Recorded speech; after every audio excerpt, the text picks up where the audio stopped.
All right, music fans, welcome back. It is Dave, the Real Music Observer, observing real music in real time for real people, just like you right there, and yours truly right here.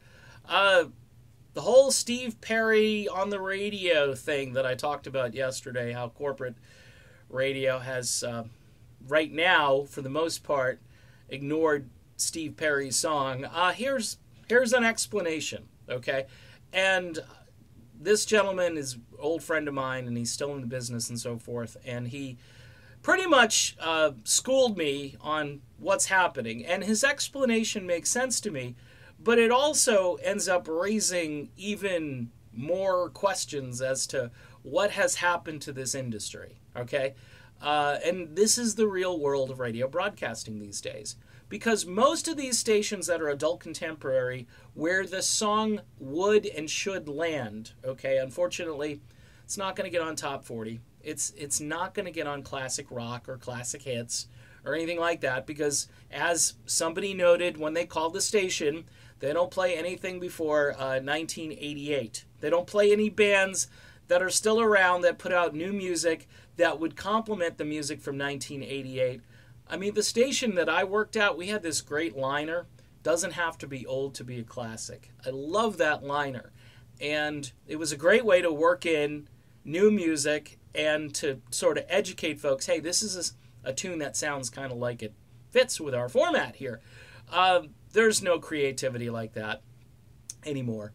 These are all iHeart run stations. So you go on a website of, 95.3 WBLA, and you're going to see this iHeart logo pop up, and this, like, every website basically looks like an iHeart radio thing. And these guys, they have basically like a music service is what they do. They pipe in music to all these stations all across the country when it's not the morning drive time, or in some markets probably the afternoon drive, if they even have an afternoon drive host.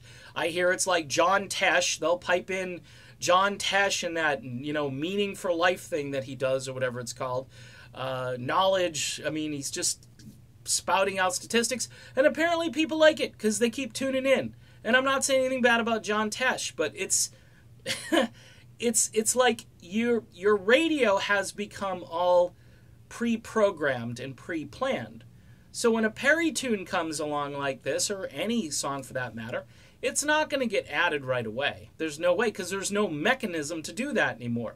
The old days, I was in the production studio, I have a CD in my hand, I'm like, hey, this just came in from Atlantic Records, and I would run in, and the lady on the air, Suzanne, she was my boss at the time to some degree, but she was kind of like a famous host at the station I worked at, and I was like, hey, and she'd pop that sucker right in there based on my recommendations, maybe put the headset on, listen for the first 30 seconds, get kind of the vibe of the song so she could talk it up, and then boom, it was on the air. And then next week, that sucker was reported to the label as being added to our rotation.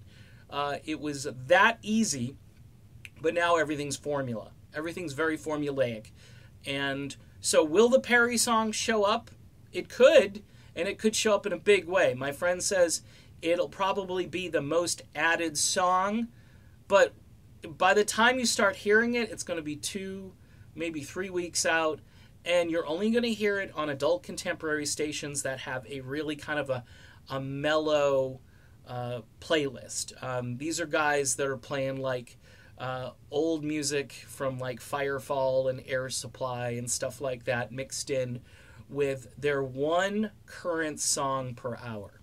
It's crazy. It's just crazy. And that one current song may end up being, Steve Perry. It may be Jason Mraz. We don't know, folks. It's just what this big, huge conglomerate does, what they decide to do, and we have really no control over this. Now, the independent stations, the stations that are not owned by this mega corporation, they have a lot more freedom, and they can put the song on right away. But a lot of those stations, don't have the impact as far as reporting, getting into this media database and so forth that's out there. look, folks, things have changed so much, and yours truly admittedly fell off the wagon back in the early 90s and really didn't get back on until I got into this video stuff. And what's happened since is really depressing. Even my friend admitted this is the world we live in now. Even though he's sympathetic to all of this radio programming that has to happen at this monster corporate level. But the Steve Perry tune, in the old days, that sucker would have been from the production studio to the on-air studio and to your ears. That's how we would have done it. And from that point on, that CD single would have remained in the studio. But of course, CD singles are a thing of the past. These are all MP3, lossless files, whatever they are. And if you can get one on the air, it comes from the mothership, from the corporate mothership, and it filters down to these radio stations, which are basically all little satellites of the mothership. Crazy stuff, but that's the way it works now. All right, done with this video. Be back with more soon, so stay tuned.